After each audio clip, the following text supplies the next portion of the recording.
Network Entertainment. We introduce myself, I introduce my team, and then I let everyone introduce their names, no? Para ma-feel nila na we are family and the sense of belongingness.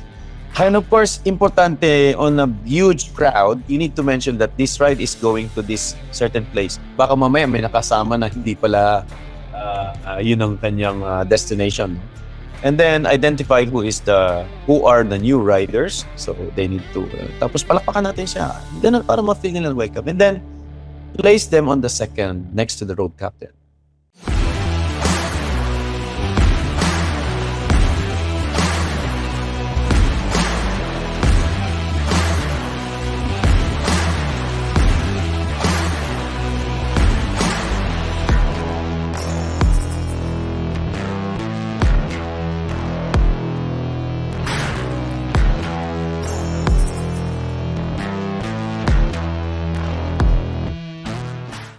What's up mga katunay? Welcome sa isa na namang episode ng Tunay na Rider. Sa episode na to, meron tayong very, very special guest. But of course, this is your boy, King Senko, with us, Mr. Tunay na Rider, Iba Bernardo, and Mr. WWR, JC Santos. Tayo Mr. siya boy.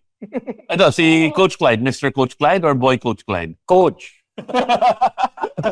Ako yung pinakabata dito eh. Mr. Boy Coach. Bihira na yung group na ako yung pinakabata. Dito na lang. Okay. With us is the one, the only, ika nga ni Iba dun sa live stream namin, icon of safety, si Coach Clyde Solano. Coach Clyde, welcome to the show. Good evening, everyone. On behalf of Motor Clyde Training Center, thank you for inviting me. And I'm glad and honored to be part of your show. Coach Clyde, on this episode, we're gonna talk about Group Riding 101. The elements and role in a group ride. Kasi, di ba, group ride, ibang ano yan eh, ibang dynamics yan. Kung solo rider ka, like, ikaw, solo rider ka, most of the time. Ikaw rin. I think everybody is a solo rider most of the time, unless you're HPG. Pero yeah, I think most of us are solo riders. Oo. Kaya ibang-iba yung dynamics pagka nakapila na kayo, convoy or semi-staggered sa daan. Coach Clyde, why don't you enlighten us? Iba, I believe you have a question. Yeah. So again, going back to what King said, si King sobrang advanced mag-isip. Jump ahead. So yeah, majority of us are solo riders. We're daily riders. We commute on our motorcycles, and occasionally for group rides, we join Batangas Loop. Or mag-ASCJC, o tara, doon tayo sa coffee constructors, ano yan? Coffee builders. Silang. Or mag-night ride. Pero most of the time, our mindset is keeping ourselves safe and riding alone. Diba? What is the difference in group riding and solo riding when it comes to that safety mindset? And what are the differences in like dynamics? What brain space do you have to be in? Okay, first of all, riding in a group is a totally different level of skills kasi you need to consider your fellow rider. And it represents your group. It gives you more bonding and it's a big responsibility, especially for those who organize it, no? Mainly the officers. In a certain group, there is what we call a head road captain. So ang head road captain, nagja-jump na into functions, no? Yung parts ng group. Pag head road captain ka, mostly you gather all your officers and then kayo ang nag-ride plan. Or you organize a group, you make your ride plan, where to, what's the purpose of your ride, and yung mga logistics and sino yung mga available na mga officers, like to lead and to be the sweep and then to be the marshal if needed. And of course, it depends also on the numbers of the group that you are going to be with. And especially on a large, if you organize a rally, yung mga malalaking event na. Yeah. So, katulad ng Batangas Loop, especially if isa ka sa mga organizers, you need to make sure na well-organized po yan. And of course, napapag-usapan din naman ng group riding management. And well, in fact, we just finished the group riding management today with the NLEX Highway Patrol. Wow. Motor Clyde, yes. It was a nice theoretical part because they're doing the train the trainers as well. and they did also the skills na drill after nung theoretical. So going back, my lead road captain, siya ang tinatawag also the pacer, spear, maraming tawag sa kanya, or ride leader. So ang sweeper naman ang tawag sa kanya, the sweeper usually is the most skillful rider.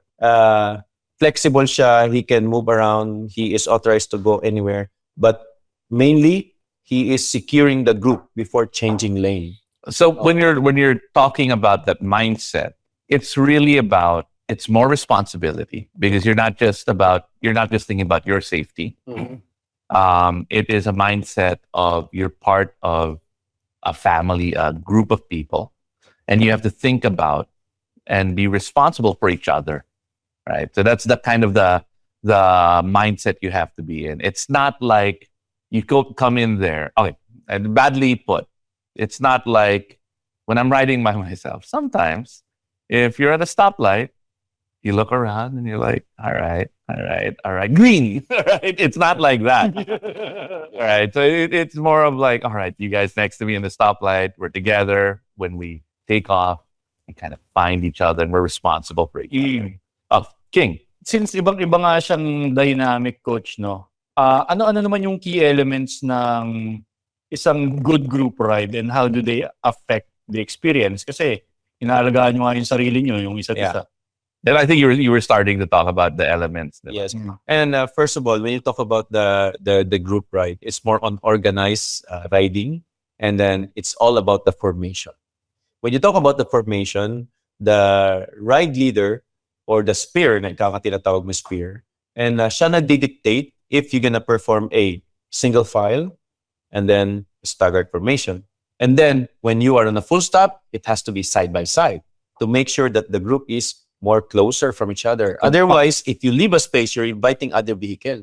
Same as while moving also, if you put a lot of gap, you're inviting other vehicle to enter your path, which is very much dangerous. But if you're in the right formation, as if that you're riding a big truck or a train na intact kayo and maganda. So I have a question.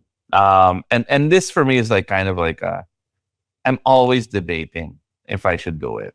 But when I'm in a group ride, and I have that mindset wherein you want to maintain the train, but you know, sometimes there are people na kung nasa traffic ka, nasa bayan, hindi mo maiiwasan na may papasok eh.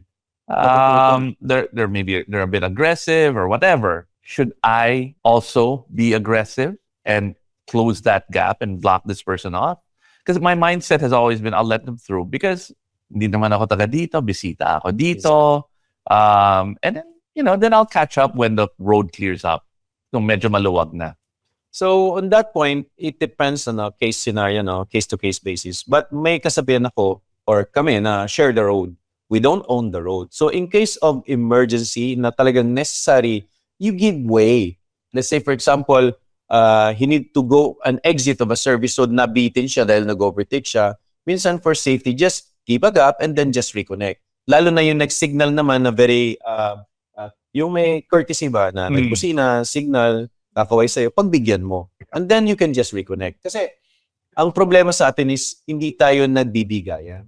And then it's gonna cause a harmful effect on the group, especially if you're riding tapos may logo ka pa na TNR, tunay na rider, it represents the group. And then you have to set a good example. Yeah. So I'm all, in my mind, all right, I know I want to keep it intact, but on the flip side, I also want to be courteous to dumadaan lang tayo through these areas. They live there. I don't want to like put them off. But there are other riders who I must maintain the line. I must maintain the train, diba? Like, gagan. Oy, but kasi they don't know. Yeah. Diba? But gigit ka. Yes. Hindi mo nakita kasama ko mga to. May mga ganun na medyo aggressive eh. Kasi nangyayari po yan sa proper group management. Kasi first of all, it's not just about skills. Yung etiquettes din in riding, importante po yan. And we belong to this community on our part because we are advocate for safety and a training center as well. We have to make sure na hindi lang puro skills, discipline din. Etiquette, importante po yan. Kasi if something happened, this person or this rider, I train yan, he multiplied. So, And ay, tunay na rider yan. So it gives a bad impression. So Damay-damay pa. damay-damay Yep, pa. yep. And, And ang yung isang big madadamay, bike, di ba? Yung nasa likod mo eh. Yeah. Diba? Pero there's a flip side to that. You're only thinking of the negative riders you encounter on the road. Pero I've been on several group rides, motorcycle. And sometimes you see a lone rider. And when they see us, they actually want to be part of the group. Kasi they thought na you're riding safe. So parang that happened to us one of the North rides. May in-adopt kaming rider dun sa NLEX. So, nakatulong yun sa kanya. Instead of him willing to traffic by himself, since he was with the group, may nag-aalala. You feel safe. Naka-attract ka pa ng another good rider, kumbaga. Yeah. Because I think moto etiquette and courtesy is viral. True. Nakakahawa yun eh. Yeah. If they see a bunch of riders, 7 riders, going at a decent pace, they're not aggressive, they will emulate that. Lalo na kung big bike, uy, ang galing ni Kuya JC. You know what I mean? If they see you. And Same thing dun sa mga nagsusuperman. Pagka ganyan yung lagi nakikita ng audience, gaya niyan, don't do that. But I have a question, JC. Okay, so in the Batangas Loop is a great example. I rode with sila Sen JV, sila Jet Li, sila Trunks. Marami kami. Imagine, naka-line ka, naka-train, Formation. naka-formation kami. And then you're a rider in the back, mag-isa ka lang. Ang hirap mag-overtake. Kami, we're not riding aggressively. Diba? Because we're greeting people, we're enjoying the ride. What should we do? Imagine if you're that person in the back and you're trying to get someplace and there's this train of bikes. What do? Should you, I'll let him overtake, diba? And then sa Cardo, Oy, JC, meron sa kaliwa, he wants to overtake. And then, kasama ko sila Raymond Gabriel, right? And then he's like, okay, padaanan natin. That's not common knowledge. That's not common sense in riding, diba? May ganun na sign, di ba? Yes. On our group, we were 22. So it's a big number. And Malaki I yun. think it's with us. So when I noticed that there is an approaching motorcycle with a blinker and then he will escort ba. So we decided to make a single file and let the group give way, no? Yung mahabang convoy. Kasi in respect to the organizers, sila kilala natin yan. So imagine kung isa kayong hindi Kami ba trained yan? na group, kayo pinalagpas namin. Okay. Kayo na yun. Kami ba tayo salma? No. And kung ikaw din solo, if you'd like to pass a long group, it's a common basic courtesy. Busina ka. Pag pina-overtake ka, kaway lang. And that's it. Yeah. At least, acknowledge ka sa kanila, papasalamat. Yeah. So, Yeah. it's a good gesture na mag-wave ka sa kanila. Tama. And that's an answer that what Coach Kite said. Communication is very important sa group ride. Kaya when we're on comms with the hand signals, we're sensitive also to the other riders na hindi kasama sa group namin. Kasi it's not just motorcycles, may cars din behind us. So minsan pag ako yung sweeper, sasabihin, oh, coach, may kailangan mag-overtake. So ayan na, single file na kami, move to the side, overtake, then resume formation. Pero may isang scenario na lone rider siya, nakita niya magandang formation. Mm. So, the best thing to do is to invite him. Yeah. Or invite them, but put them right in front of the sweeper. Yes. Because we don't want the road captain will get confused na, uy, may isa pang sweeper, ganun. So, to keep him on the safe side, let him be in front of the Yes. sweeper. Ganun So, yung ginawa makikita natin niya na, last time. wow, I'm very much welcome. Ano kayang grupong to? Alam mo ba, Makasali nga. alam mo ba, iba kaya nasasagot ni JC yung iba sa mga katanungan natin? Dahil isa siyang road captain na produkto ng motor ride. Okay. 97%. Going to that, The roles. May kulang ka pa balance Uh-huh. na ilang percent. JC, balik sa tanong mo, yung mga roles. Yeah, so coach, diba, parang when you train Road sa Captain JC, yeah, what are the roles? pressure. No, but di ba coach, when we did the training for captainship, clearly define yung roles para at least alam natin yung responsibility ng bawat person. So, ano ba yung mga key roles na pwede natin i-share with yung audience ng podcast right now na important for you for a group ride? Yeah, first of all, kaya nga po tayo mayroong training na road captainship or group management course because it holds a big responsibility on your team. You're put the life of your rider, the life of the rider depends on how you manage the group. So, ikaw bilang leader, first of all, you should be well-experienced rider, well skillful, and then you should have a good sound of judgment. Hindi pwedeng basta na bahala na. Wala pwedeng bahala dyan sa group riding. You make sure na 100% safe ka. Hindi, Kung hindi ka, halakanin, wag mong idiretso. hindi ka rin puyat, hindi ka nakainom. Yes. Kasi nakaka-apekto sa dyan. And so going to the, what are the roles So that every group ride should have? Like, who are the people I guess the responsibilities of the different people? It's not all with the road captain, right? No. It's a shared responsibility, no? First of all, ang road captain, he is in charge of the direction, the pace, how fast you're gonna go. And then the formation could be a single file, staggered formation. It depends on the road scenario. And he will be able to identify incoming hazards and different scenarios on the road that he has to manage the Convoy. convoy in the safety manner. And of course, with the comms, and then of course the basic hand signals na we can discuss later on. So the road captain, when you say comms, like JC, Like, JC is the one who's like, all right, let's pair our cardos, let's make sure everybody's that's part of the responsibility ng road captain. Yes, but during my time back in Saudi Arabia, it's not mandatory to use these comms. No, we have to use the basic hand signal, old school. Eh, kasi walang ride Manila sa Saudi. Oh, meron Saudi. Saudi. At that time po talaga is it's a good exercise. Then you pass the signal kung ano yung binibigay. No, I think passing the signal and knowing the basics is Essential important. talaga. Kasi when nung na-low bat. So I guess your role also as a road captain is to make sure everybody in your group knows these signals, Yes. right? Kasi nga, before we take off the ride, there's a proper briefing. So, Yun.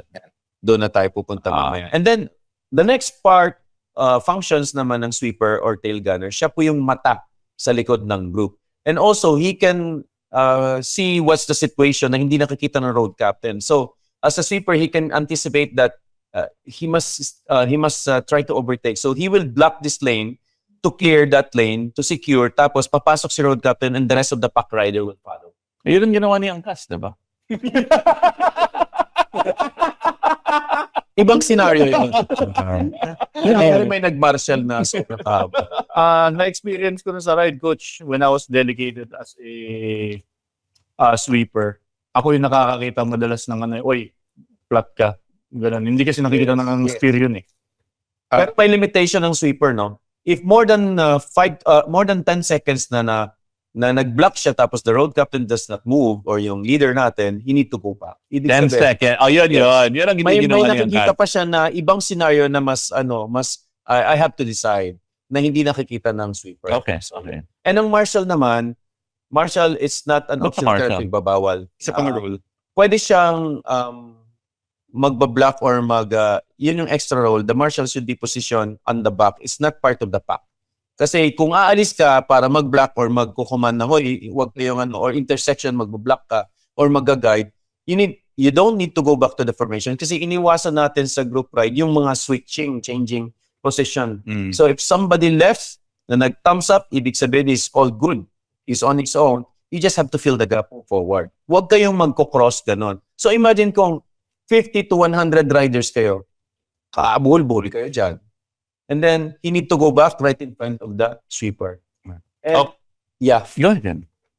About the limitations of the group, the ideal number in a certain group na manageable is like 7 to 10 riders. Kasi kung 20 to 30 na yan, I That's don't a think different, that you can see the sweeper na. Yeah, that's a Wala different na thing siya. na. Oo. And what we did in our group, which we were about maybe 20 plus, no? What we did with our group is we really broke ourselves into groups of 5. Yeah. Which was a lot more manageable, right? And then we just kind of followed each other. Para medyo parang splinter cells kami, di ba? At saka iba, coach, na pag-usapan natin to dun sa hotel room natin ng Batangas do. Naitanong ko sa'yo nun, ideal ba na kapag group ride, ini-split yung skill levels o matutuling kayo, magsama-sama kayo, group of 5, yung mga chill, magsama-sama dito. Kung sobrang laki Yeah. Well, it depends on the logistics or manpower. Kasi Kung iiwanan natin si Scooter, who's gonna lead sa kanila? Kailangan may maiwan pa rin na You're splitting up the people who know the route and that. Yeah. Kasi we need to consider also yung bike ni King, hindi pwedeng sobrang bagal. Gawa nga na nag-overheat. Kasi yung Ano bike yung boxer? Hindi. Huwag na Kasi natin yung bike ni King, kailangan may kasamang kotse. Kasi yung gamit niya nandun eh. So, Bills pa sila ba nandun? Anyway, so but going back to the roles in a ride. So you've got the ride captain and you've got the sweeper, and then maybe a marshal if it's a bigger group. Yes. And sometimes there's a scout. Mga Immortal, listen to the Underpaid Podcast with me, Stanley Chi, wherein we talk about work-related topics in a light manner na parang nagchichismisan lang tayo or nagkukwentuhan. Listen for free on Spotify, Apple Podcast, or kung saan ka man nakikinig ng podcast. Kita-kits! So the marshal can be a scout as well, and at the same time, pwede maging photographer.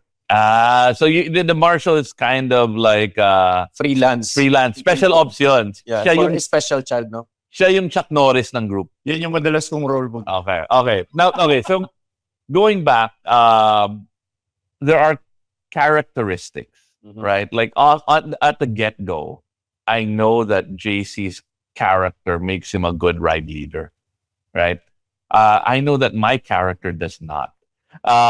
What are the characteristics? No, because I want to ride and I don't want to think, right? So I want to be following and not having to think about the route because I'm horrible with maps, right? I want to just enjoy Batangas, like in the Batangas loop. I don't want to think about where we're gonna eat, diba? I just want to go with the group. I don't want the responsibility. But JC, on the other hand, I know he enjoys the plan, right? I know he The managing. siya yung boss eh. He likes that eh. He likes being able to feel that he's kind of guiding and in control. Yeah, He doesn't want Siguro variables. may ride kami, naubusan kami ng rider, nakuha niya lahat. So yun, what are the characteristics that make a good ride leader? And okay, first of all, yung place mo dapat pasensyoso ka. Pasensyoso ka ba? Yeah? Pasensyoso ka ba? Depends. Aside from good interpersonal skills, no, kaya mo makilevel sa different types of people. No, but I think that you need it's not just pasensyoso, but you also need to bring out that kind of aggressive leadership capability when needed. Yes. Because lahat ang tigas ng ulo ng mga riders eh. Pag may pasaw. Di ba? Kailangan medyo Dapat meron kang konting, Diba? konting authority. Oo. Why? Kasi, minsan po, pag marami ka minsan na, ay po, pasensya na po, ganyan, the rider would not respect you. Yep, Pero yep. if you show authority, and it's because it's a big responsibility, you can even shout at them if they're not really following. Kasi, if something happen, you will be blamed of this ride. So, hindi natin ma-take for granted ang safety. And then, if you cannot bear with the speed, gusto mo rat-rat ka, gusto mo bibilis ka, tapos papasundan mo kami, you're showing off din kasi. Better yet, we just meet you on the next stop. Oh. Para ma-enjoy mo yung speed. Correct. Oh, some people are better off as solo riders, right? Ako naman yung may tanong sa'yo ngayon. Bilang isang estudyante mo multiple times sa Motorclide, ang dami ka na-observe na magkakaibang skill level ng rider. And it happens sa mga group ride, di ba? Magkakaiba tayo. Ano naman yung pinakamabisang paraan para... No, I want to add, it's not just skill level, right? It's also the kind of ride people are looking for. Yeah. Diba? Kasi, iba-ibang capabilities ng motor, di ba? yeah, but also yung ugali ng tao. Diba? Like we were talking about earlier na may mga uslok talaga mabilis. And some people chill. Yeah, diba? Yun, how do we manage these kinds of... Different types of differences? riders. Oh. Okay. First of all, identifying on the briefing, we introduce myself, I introduce my team, and then I let everyone introduce their names, no? Para ma-feel nila na we are family and the sense of belongingness. And of course, importante on a huge crowd, you need to mention that this ride is going to this certain place. Baka mamaya may nakasama na hindi pala yun ang kanyang destination, no?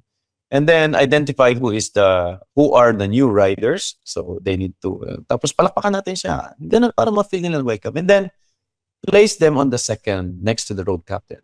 It is a debatable. They said, Coach, wag mong ilagay si new rider dyan sa second kasi baka pag nagkamali yan, ay madama yan lahat. But on the other hand, if you put them on the last or second to the last in front of the sweeper, on such curve, on high speed, usually sila yung nag-overshoot. Kung ang takbo mo 100 as a pacer, ikaw sa unan, ang nasa likod mo is nasa 110. So in the first 15 to 20 minutes, nagkakapaan kayo ng ride. So siya magiging benchmark ko. How far or how fast should I go? And then, i-stretch ko yan, bagal-bagal ako, and then pasusundin ko siya until he was able to become more comfortable of the ride. So alam ko yung limit. In that way, nakakapag-adapt po siya and nagiging safe ang grupo. So the further back you are in the train of in your group, you have to ride faster and faster. So the skill levels or the type of rider, the further back, I mean, dapat, you should have a more powerful bike maybe, or you should be able to have the capability or ability to ride faster because you're gonna catch up. You're super courteous and you let people in. Then you want to be able to, speed up in safer areas. Yung mga ganon. Or, Coach, yung mga nagsusweep na ganito sa isang group, yung mga marunong sa mechanicals or medical, okay ba silang nasa dulo? Yes. If we are in a group of riders na in-split namin into a group, I would prefer myself on the last group because on the medical part, I'm also a CPR and first aid instructor way back in Saudi. And then, nakakatulong tayo in case of something happen, nandun tayo. And on a group, kung sino ang medical practitioner, nurse, or a doctor, put them on the second to the last as a safety officer or a riding buddy ng sweeper assistant. I think Kasi- every group ride, if it's maybe 10 people, actually less, And every group ride should have somebody. It's easy naman to get certified. and then at least you To should get have a training on set of, safety. first aid kit sa isang group. Everybody should have first aid. Not everybody, sorry. One person in every group Yes. should have some kind of safety first aid medical training. There should always be a safety officer. And it's one And of it could the be requirements- multi-role, no? Yeah. And it's one of the requirement to be a road captain. Part ng nagturo ako ng basic CPR and first aid, even yung transfers and carries, yung mga and basic troubleshooting Yeah, ng mga yeah. motor. Yung ano ba yun, Coach? Nakakatulong siya. CPR, yung staying alive daw. Napanood ko sa Yes. office yun eh. Ngayon, dapat mas mabilis ka na sa staying alive kasi at least more than 100 compression per minute. The more faster, especially for an adult, the more faster, the more chances of survival that you can run. Oh, wow. Okay. Yun. So, we go to, You're good. Ay, okay lang. Edit natin. di ba coach, parang part nung briefing natin sa start, di ba, is, yun, yung what you mentioned, assigning the roles, knowing who the safety For person example, ikaw si road captain, how do you brief us? Yeah, Oo. for a change. Di ba, we start with the introduction. Ikaw na road we captain start na yun. with Kami ang members niyo. Yeah, so, ito yung turo ng motor client, from what I recall, is basically, you introduce yourself as the road captain. You also introduce all of the different key members ng ride. So, yan yung sweeper, yung scout kung meron. Tapos, that's when everyone else also introduces themselves. Tapos, kung may new rider, doon nalalaman. Tapos, next part is you talk about the destination, what your cruising speed will be. And for me, that's important kasi doon mo na sinaset yung tone ng ride. Doon mo na may iwasan yung sabi mong possible issue na may gustong humataw, gustong makipag-racing. But since you defined it at the start, clear mo na yung air na And sinasabi natin, this ride will be cruising like an average speed of 90 to 110. And then on the barangay road, we need to lower the speed. So ikaw nagsiset ka ng ride, which is nare-remind natin naman. Yeah. So Yeah. for those of you, habang nagbe-brief ang road captain, yung ibang sweeper, yung ibang officer, chine-check na nila yung mga bikes, yes. yung Any condition gear. ng ating motor. Oo. Kasi Si hindi namin JC. alam na pagpudpud na yung goma niya. Tapos JC, na-check mo dapat ano ka na? yung brake niya, wala. Ikaw yung sweeper. Uy, wala kang FOBO. Uy, Yung Pwede. helmet mo, may tama. May shark ako dito. Totoo naman Mga eh. spare na paninda. No, but aside from that, no, I know that, and what gives me confidence when I ride with JC is you do a lot of things other than that, even before the ride, diba? The pre-ride preparation. No, I mean like even you weren't. I wasn't even riding with you sa Batangas Loop, Mm. right? And you gave Got me my message. You got it was awesome. It gave me peace of mind that I kind of knew where I was gonna go. Mm. Right? Ano What- hanapin mo, what- kompleto siya. No, tell me what yes, do you everything. do? What, the other things beyond. Kasi the basics you've got covered, but there are all these little things that you do beyond that kind of like, all right, I know, I feel confident and safe with riding with you. Yeah, kasi if you look at it, di ba, it's always about proper preparation. And sometimes you can't help it na some riders, they just go there, dala lang nila yung nila, di ba? So for me, to manage, Pati here, hey, JC, can I borrow the Inotech cooling vest? Hey, JC, pati yun lang. pero serious yun eh. Kasi sabi nga, di ba, na captainship is about managing rin yung ride, di ba? And it doesn't happen on site. Eh. Late na yun if you're just managing it from there. Like for example, ilan beses na yung ride na may dumating, tapos wait, gulong niya, hindi pa siya nagpapagas. Walang charge yung cargo. So, yung mga yun, you can do way ahead. That's why I do, sometimes when I'm in charge of the ride, the night before, meron ako reminders. Nagte-text blast ka na. Yes. Yep. Yep. In addition to that, No, not only text blast, naka-map out na. And he Yeah. sent me the link with Google Maps with all of the stops right for the Batangas Loop. Yeah. May Pero right nilook plan. mo And na I yung wasn't even maps. riding with him. Big Sugar D. Alam mo na, kailangan mo sa team mo to. Okay, additional for the responsibilities, not just about managing the skewed formation, no. It's keeping the group intact. May mga may pack members na nag-aaway-away sila. So as a Lalo na mga mag-shota, mag-asawa. pinag-iwalay namin na Yes, tama. ayaw namin magkasunod sila. Sininong at sininang. No ba? Parang feeling ko kilala So, pa yun. Ang trabaho ng ride leader to make sure that the morale of the group is intact. Kasi lumalabas yung mga ugali pag stress na. O pag mga behavioral, may mga attitude talaga na irritable, impatient na, to the point na yung gutom na nakipag-away na at minumura na yung road captain. Yeah. So, yun Nangyari yung ba sa'yo? Ginagawa ko yun kay Mark Sung. Nangyari na ba sa'yo yan, coach? Gutom na, hungry na siya sa ride niyo. Kasi kaya may for every hour, 1 hour and a half, you need to have a break, water break, and then Hydration is key. yes. So, and wag po kayo nagpipigil ng pag-iki kasi masama yan. Remind yourself. And also, every hour and a half, para your brain can reset. Because mauubos yung focus mo eh. Diba? Yung nagsasabi dun sa training here nila Coach Red, meron silang tactic to handle a misbehaving group ride. Oo. But if you want to know more about that, okay na for that. Okay. Yes.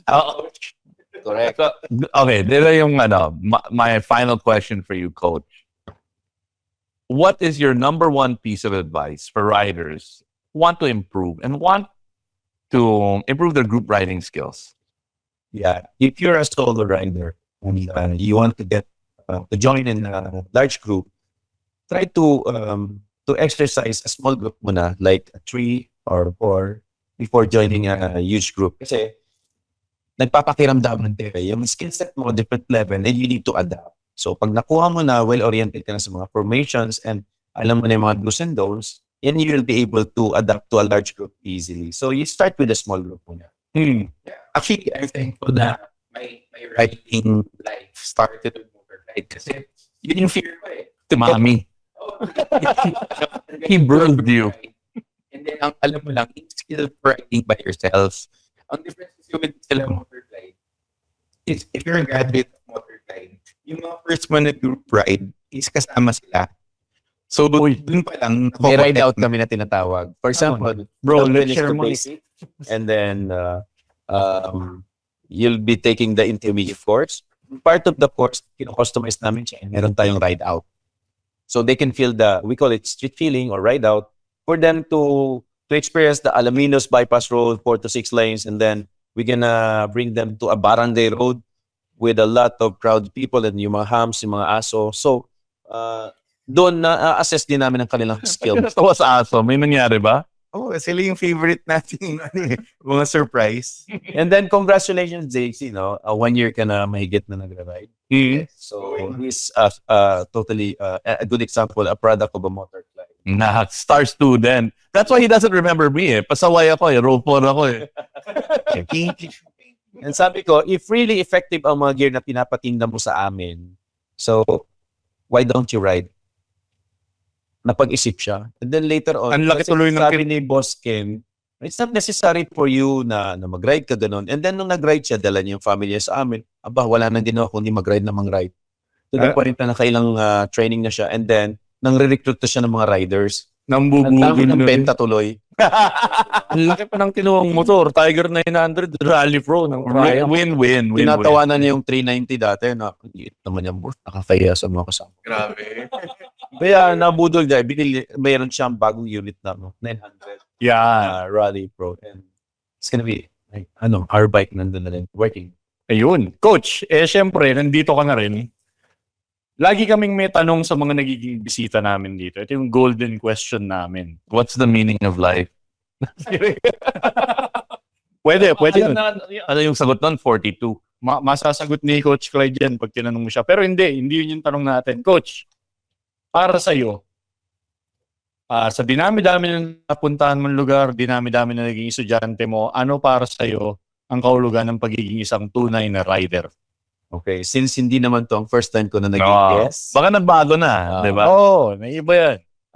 Well, ang tunay na rider ay yung takot mag-ride. Whatever the bike available for you, road condition, nakakapag-ride ka, and of course, kailangan makamasa ka. And syempre, skills and discipline, yun ang importante. Kaya, Yun ang ibig sabihin ng tunay na rider. ayun, skills and yung last part na sinabi ni Coach Clyde, kung gusto niyo ng skills and discipline, enroll kayo sa Motor Clyde Clyde Training Center. Yeah. I like yung makamasa. It's really courtesy and empathy that goes into that. Eh. Diba? It's not just... Actually, yung makamasa, it's not just that. Eh. Kasi you gotta respect, if it was other people with sila Jet Li and sila Sen JV, you could be irritated because ang dami naman nilang fan, but ako walang fan. No, it's a lot of stopping, right? It takes a long time. effort yun. It's effort, and we were the last to arrive. Yep. But you also need to understand that people have been waiting for them, right? Exactly. And that they're bringing enjoyment to these people who are fans of them, JV and Jet Li. And for me, it's them being the people being seen. They're the ambassadors for what we're doing. Yeah. And it's not just like I underbone, but it's also like the VIPs, right? And you have to have empathy and kind of think about what they bring to other people. Yeah. You kind of thinking beyond your immediate, going back to what your first answer was. You're not writing for you. Eh? You're writing for everyone else.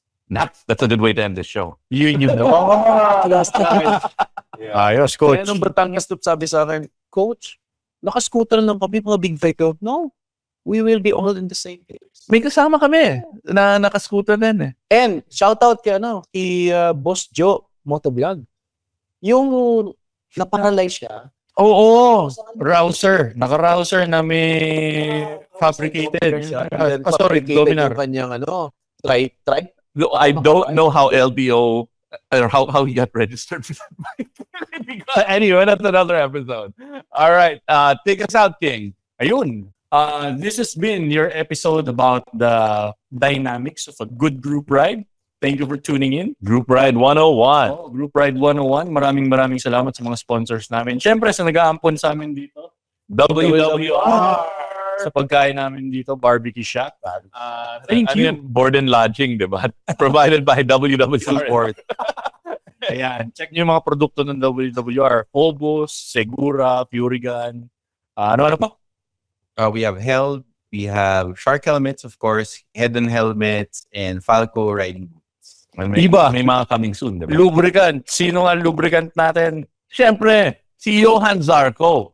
Castrol. Sa world Number one tayo. tayo. Ayan. Okay. Maraming salamat. See you Chigi. on our... Oh, Chigi. Chigi na nga. Chigi na nga. Okay. Maraming salamat and we will see you on our next episode na sa ngayon kino-confirm pa namin. Thank you for tuning in. The opinions of podcast creators, hosts, and guests are not necessarily reflective of the official stance of the Pod Network Entertainment, its hosts, or other network programs. The content created by the people behind the podcast is personal and not meant to harm any religion, ethnicity, group, organization, company, or individual.